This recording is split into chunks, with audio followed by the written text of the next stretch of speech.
ڈیرہ غازی خان سے میزان الرحمان کی رپورٹ کے مطابق D I G captain retired Sajjad Hasan Khan نے بطور regional police officer Dera Ghazi Khan عہدے کا چارج سنبھال لیا۔ قانون کی بالادستی اور جرائم کا خاتمہ میری اولین ترجیح ہے۔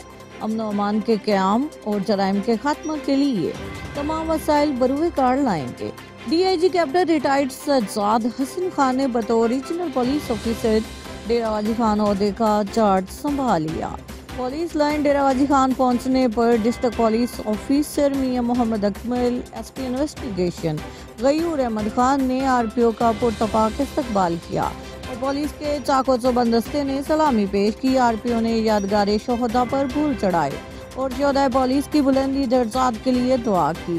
آر پی او نے پولیس لائن ڈیرہ غازی خان میں پودا لگایا اور ملک کی سلامتی کے لیے دعا کی۔ ریجنل پولیس آفس پہنچنے پر آر پی او نے ریجنل پولیس آفس میں تعینات ہیڈ آف برانچز سے ملاقات کی۔ جملہ ہیڈ آف برانچز نے مجموعی طور پر مختلف امور اور ذمہ داریوں سے متعلق آر پی او کو بریف کیا۔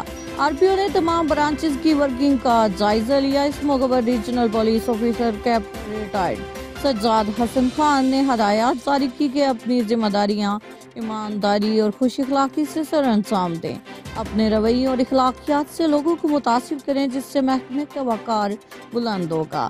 ناانصافی، بدعنوانی اور کرپشن کسی صورت برداشت نہیں ہے۔ دفاتر اور تھانہ جات میں آنے والے سائلین کی عزت نفس کا خاص خیال رکھتے ہوئے ان کی فوری داد رسی کی جائے اور بروقت انصاف کی فراہمی کو ہر صورت یقینی بنایا جائے۔ غیر ذمہ داری کا مظاہرہ کرنے والوں کے خلاف سخت ایکشن لیا جائے گا۔ قانون کی بالادستی اور جرائم کا خاتمہ میری اولین ترجیح ہے۔ امن و امان کے قیام اور جرائم کے خاتمہ کے لیے تمام وسائل بروئے کار لائیں گے۔